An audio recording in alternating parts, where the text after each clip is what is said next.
ಪ್ರೀತಿಯ ಸ್ನೇಹಿತರೆ, ಶರಣಾರ್ಥಿ ಸ್ನೇಹಿತರೆ, ಇವತ್ತಿನ ನಮ್ಮ ಒಂದು ವಿಡಿಯೋದಲ್ಲಿ ಏನು ವಿಶೇಷ ಮಾಹಿತಿಯಪ್ಪ ಅಂದ್ರೆ SSP 2026. ಹೌದು ಸ್ನೇಹಿತರೆ, ಏನು ಸ್ಕಾಲರ್ಶಿಪ್ ಹಣ ಬಂದಿಲ್ಲವೆಂದು ಎಷ್ಟೋ ಒಂದು ವಿದ್ಯಾರ್ಥಿಗಳು ನಮ್ಮನ್ನ ಕಮೆಂಟ್ಸ್ ಮುಖಾಂತರ ತುಂಬಾ ಜನ ಕೇಳ್ತಾ ಇದ್ರಿ. ಆ ಒಂದು ಎಲ್ಲಾ ಒಂದು ಅಭ್ಯರ್ಥಿಗಳಿಗೆ ಅನುಕೂಲಕರವಾಗಿಲ್ಲ ಎಂಬುದನ್ನು ನಾನು ಇದ್ರ ಬಗ್ಗೆ ವಿಡಿಯೋನ ಮಾಡ್ತಾ ಇದ್ದೀನಿ.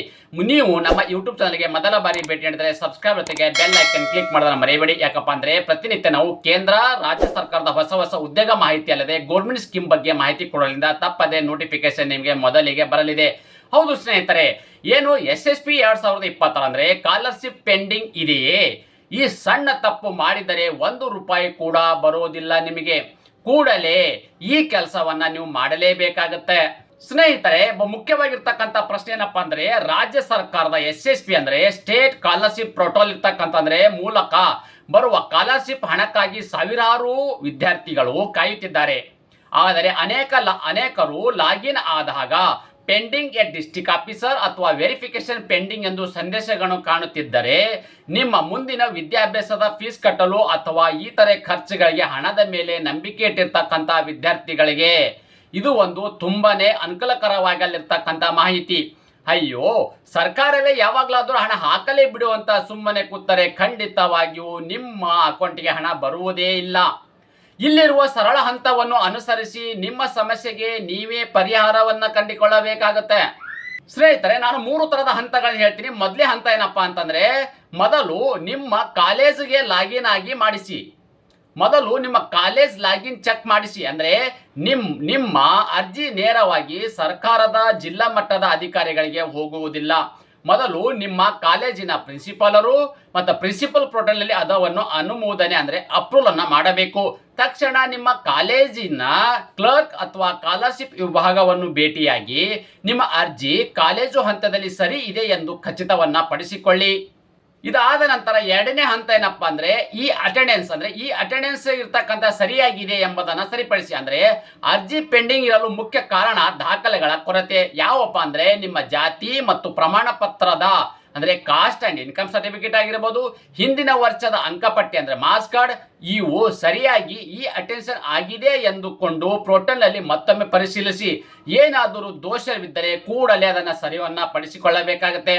ಮೂರನೇ ಹಂತ ಏನಪ್ಪಾ ಅಂದ್ರೆ, ತಾಲೂಕು ಕಚೇರಿಗೆ ಭೇಟಿ ನೀಡಿ. ಅತಿ ಮುಖ್ಯವಾಗಿರ್ತಕ್ಕಂಥದ್ದು ಅಂದ್ರೆ, ಎಲ್ಲಾ ದಾಖಲೆಗಳು ಸರಿ ಇದ್ದು 1 ತಿಂಗಳಕ್ಕಿಂತ ಹೆಚ್ಚು ಕಾಲ ಪೆಂಡಿಂಗ್ ಎಂದು ತೋರಿಸುತ್ತಿದ್ದರೆ ನಿಮ್ಮ ತಾಲೂಕಿನ ಸಮಾಜ ಕಲ್ಯಾಣ ಇಲಾಖೆ ಅಂದ್ರೆ ಸೋಷಿಯಲ್ ವೆಲ್ಫೇರ್ ಡಿಪಾರ್ಟ್ಮೆಂಟ್ ಅಥವಾ BCM ಕಚೇರಿಗೆ ಖುದ್ದು ಭೇಟಿ ನೀಡಿ ನಿಮ್ಮ SSP ಅರ್ಜಿಯನ್ನು ಪ್ರಿಂಟ್ಔಟ್ ಮತ್ತು ಕಾಲೇಜಿನ ಮತ್ತು ಇರ್ತಕ್ಕಂಥ ಒಂದು ಸ್ಟಡಿ ಸರ್ಟಿಫಿಕೇಟ್ ತೋರಿಸಿ ವಿನಂತಿಸಿದರೆ ಅಧಿಕಾರಿಗಳು ಸ್ಥಳದಲ್ಲಿಗೆ ಪರಿಶೀಲಿಸಿ ಅಪ್ರೂವಲ್ ಅನ್ನ ಮಾಡಿಕೊಡುತ್ತಾರೆ.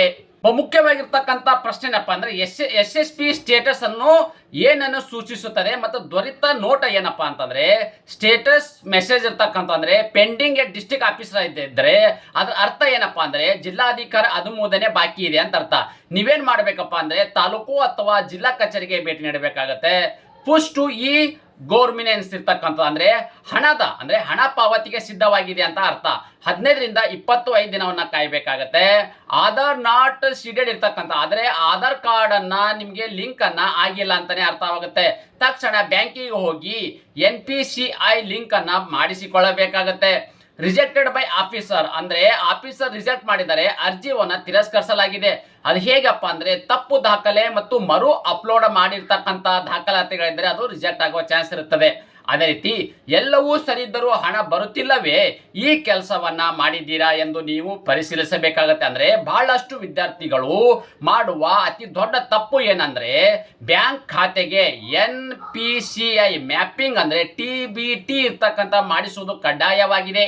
ವಿದ್ಯಾರ್ಥಿಗಳೇ, ನೀವು ನೆನಪಿಡಿರ್ತಕ್ಕಂಥ ಮುಖ್ಯವಾದಾಗಿರ್ತಪ್ಪ ಅಂದ್ರೆ, ಕೇವಲ ಆಧಾರ್ ಕಾರ್ಡ್ ಲಿಂಕ್ ಮಾಡಿದರೆ ಸಾಲದು. ಸರ್ಕಾರದ ಹಣ ನೇರವಾಗಿ ನಿಮ್ಮ ಖಾತೆಗೆ ಬರಲು NPCI ಮ್ಯಾಪಿಂಗ್ ಕಡ್ಡಾಯವಾಗಿದೆ. ನಿಮ್ಮ ಬ್ಯಾಂಕಿಗೆ ಮ್ಯಾನೇಜರ್ ಬಳಿ ಹೋಗಿ, ನನ್ನ ಖಾತೆಗೆ DBT ಹಣ ಬರಲು NPCI ಮ್ಯಾಪಿಂಗ್ ಮಾಡಿಕೊಡಿ ಎಂದು ನೀವು ಫಾರ್ಮ್ ಅನ್ನ ಭರ್ತಿ ಮಾಡಿ. ಇದು ಆಗದ ಹೊರತು ಸರ್ಕಾರದ ಎಷ್ಟು ಪ್ರಯತ್ನಿಸಿದರೂ ಹಣ ನಿಮ್ಮ ಅಕೌಂಟಿಗೆ ಜಮಾವಾಗುವುದಿಲ್ಲ. ಅದೇ ರೀತಿ ಕೊನೆಯ ಮಾತನ್ನು ಒಂದು ಹೇಳುತ್ತೇನೆ, ಗಮನಿಸಿ. ಸ್ಕಾಲರ್ಶಿಪ್ ಎನ್ನುವುದು ನಿಮ್ಮ ಹಣ ಮತ್ತು ಸಣ್ಣ ತಪ್ಪುಗಳಿಂದ ಅದನ್ನು ಕಳೆದುಕೊಳ್ಳಬೇಡಿ. ತಡ ಮಾಡದೆ ಹಿಂದೆ ನಿಮ್ಮ ಸ್ಟೇಟಸ್ ಚೆಕ್ ಮಾಡಿಸಿ ಮತ್ತು ಮೇಲೆ ಹೇಳಿದ ಹಂತಗಳನ್ನು ಕೂಲಂಕುಷವಾಗಿ ನೀವು ಪರಿಶೀಲಿಸಿ ನಿಮ್ಮ SSP ಸ್ಕಾಲರ್ಶಿಪ್ಪನ್ನು ಪಡೆಯಲು ನೀವು ಯಶಸ್ವಿ ಆಗಿರಿ. ನಿಮ್ಮ ಮುಂದಿನ ಒಂದು ಉಜ್ವಲ ಭವಿಷ್ಯದ ಎಜುಕೇಷನನ್ನು ಮಾಡಿಕೊಳ್ಳಲಿ ಅನ್ನೋದೇ ನನ್ನ ಉದ್ದೇಶವಾಗಿದೆ. ಧನ್ಯವಾದ.